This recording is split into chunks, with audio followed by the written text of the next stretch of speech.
നമസ്കാരം. ഇന്നത്തെ നമ്മുടെ വിശകലനത്തിലേക്ക് എല്ലാവർക്കും സ്വാഗതം. നമസ്കാരം.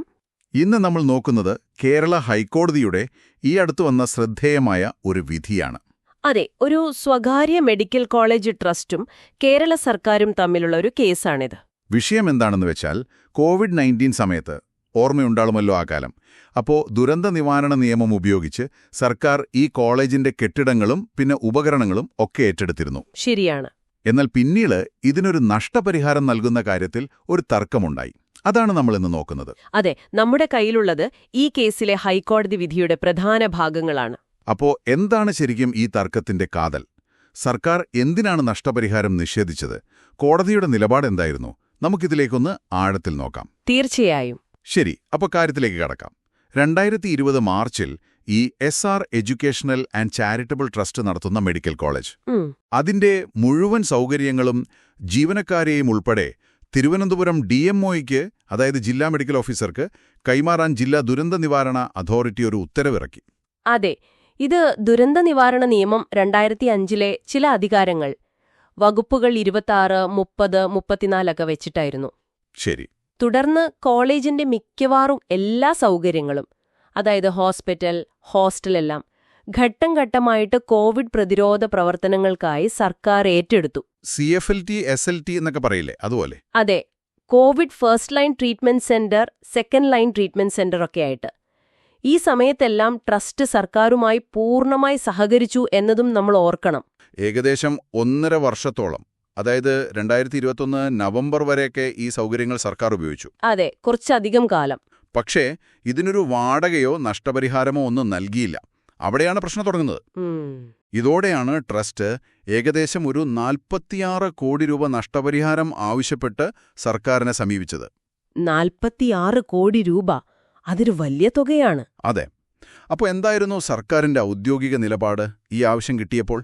ജില്ലാ കളക്ടർ, അതായത് തിരുവനന്തപുരം ജില്ലാ കളക്ടർ, ട്രസ്റ്റിന്റെ ഈ ആവശ്യം ഒരു ഉത്തരവിലൂടെ നിരസിച്ചു. നിരസിക്കുകയോ? കാരണം? അതിന് പറഞ്ഞ പ്രധാന കാരണം അത് കുറച്ച് വിചിത്രമായി തോന്നാം.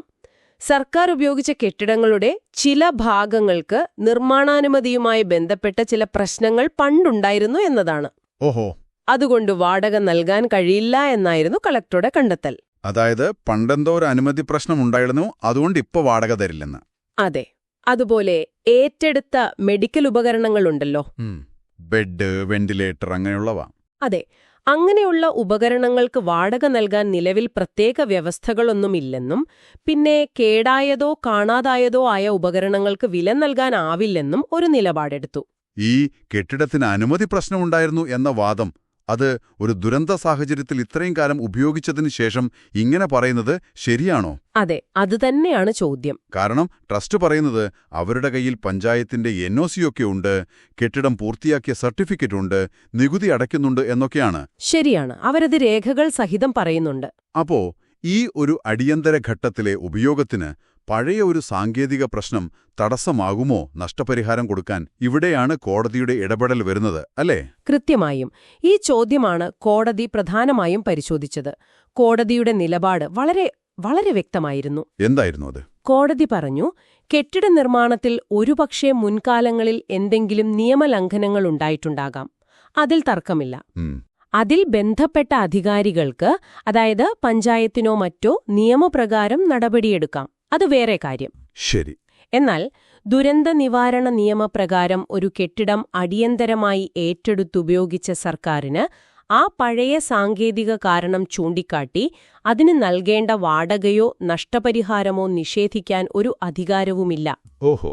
അങ്ങനെ ചെയ്യുന്നത് ഇന്ത്യൻ ഭരണഘടനയുടെ ആർട്ടിക്കിൾ 300A, അതായത് സ്വത്തവകാശം, അതിന്റെ ലംഘനമാകും എന്നാണ് കോടതി നിരീക്ഷിച്ചത്. വളരെ പ്രധാനപ്പെട്ട ഒരു നിരീക്ഷണം. അതായത് നിയമപരമായ സ്വത്തവകാശത്തെ മറികടക്കാൻ പഴയ സാങ്കേതിക പ്രശ്നങ്ങൾ ഒരു കാരണമാവില്ലെന്ന്. അതെ, ദുരന്ത സാഹചര്യം അതിനൊരു ന്യായീകരണമല്ല. അടിയന്തര അധികാരങ്ങളും പൗരന്റെ അവകാശങ്ങളും തമ്മിലുള്ളൊരു ബാലൻസാണ് കോടതി ഇവിടെ സ്ഥാപിക്കാൻ ശ്രമിക്കുന്നത്. കൃത്യമായി. ഇനി മറ്റേ കാര്യം, മെഡിക്കൽ ഉപകരണങ്ങളുടെ കാര്യം. അതിന് വാടക നൽകാൻ നിലവിൽ വ്യവസ്ഥയില്ല എന്ന കളക്ടറുടെ കണ്ടെത്തൽ. അതെ, ആ വാദം കോടതി എങ്ങനെയാണ് കണ്ടത്? വ്യവസ്ഥയില്ല എന്നത് ഒരു ന്യായമാണോ? കോടതി അതിനെ പൂർണ്ണമായും തള്ളിക്കളഞ്ഞു. ആ വാദത്തെ കോടതി വിശേഷിപ്പിച്ചത് തീർത്തും യുക്തിരഹിതവും സ്വീകാര്യമല്ലാത്തതും എന്നാണ്. അത്ര ശക്തമായ ഭാഷയിൽ? അതെ, വളരെ ലളിതമായൊരു തത്വമാണ് കോടതി പറഞ്ഞത്. ഉപകരണങ്ങൾ നിങ്ങൾ ഏറ്റെടുത്ത് ഉപയോഗിച്ചിട്ടുണ്ടെങ്കിൽ അതിന് ന്യായമായ വാടകയോ നഷ്ടപരിഹാരമോ നൽകാൻ സർക്കാർ ബാധ്യസ്ഥരാണ്. അല്ലാതെ വ്യവസ്ഥ നോക്കിയിരിക്കാൻ പറ്റില്ല. പറ്റില്ല. നിയമത്തിൽ അതിനു പ്രത്യേക വ്യവസ്ഥയില്ല എന്ന് പറയുന്നത് നിലനിൽക്കില്ല. അതുപോലെ എന്തെങ്കിലും ഉപകരണങ്ങൾ ഈ ഉപയോഗ കാലയളവിൽ നഷ്ടപ്പെടുകയോ കേടുപാടുകൾ സംഭവിക്കുകയോ ചെയ്തിട്ടുണ്ടെങ്കിൽ അതിനും ട്രസ്റ്റിന് അർഹമായ നഷ്ടപരിഹാരം കിട്ടണം എന്നും കോടതി ഉറപ്പിച്ചു പറഞ്ഞു. അപ്പോൾ ഈ കേസിന്റെ ഒരു അന്തിമ ഫലം എന്തായി? കളക്ടറുടെ നഷ്ടപരിഹാരം നിഷേധിച്ച ഉത്തരവ് അത് റദ്ദാക്കിയോ? അതെ, കോടതി കലക്ടറുടെ ആ ഉത്തരവ് പൂർണ്ണമായും റദ്ദാക്കി.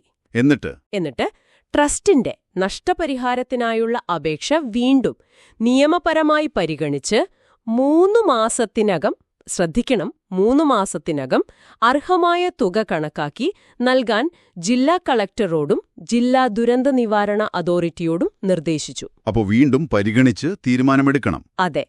ഇതിനിടയിൽ ഒരു റെന്റ് കമ്മിറ്റി ഏകദേശം 1.06 കോടി രൂപ കെട്ടിട വാടകയായി കണക്കാക്കിയിരുന്നതായി ചില രേഖകളിൽ ഉണ്ടായിരുന്നു. പക്ഷെ അതൊരു അന്തിമ തീരുമാനമായിരുന്നില്ല. അപ്പോൾ പുതിയൊരു തീരുമാനം വേണം. ശരി.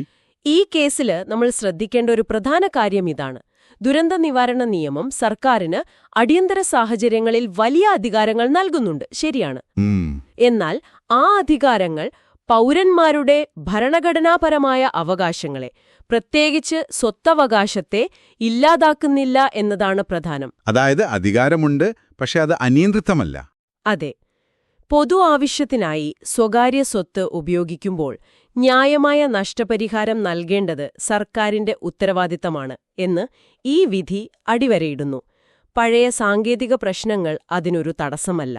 അപ്പോൾ നിങ്ങൾ ഓർത്തിരിക്കേണ്ട പ്രധാന സംഗതി ഇതാണ്: അടിയന്തര സാഹചര്യങ്ങളിലെ സർക്കാർ നടപടികൾ പോലും നിയമത്തിന്റെ അടിസ്ഥാന തത്വങ്ങൾക്കും ഭരണഘടനാപരമായ അവകാശങ്ങൾക്കും വിധേയമാണ്. തീർച്ചയായും. ഒരു സ്വത്ത് നിങ്ങൾ ഉപയോഗിച്ചാൽ അതിന് പ്രതിഫലം നൽകാൻ ഉപയോഗിച്ചവർക്ക് നിയമപരമായ ബാധ്യതയുണ്ട് എന്ന് കോടതിയുടെ വളരെ വ്യക്തമായി പറയുന്നു.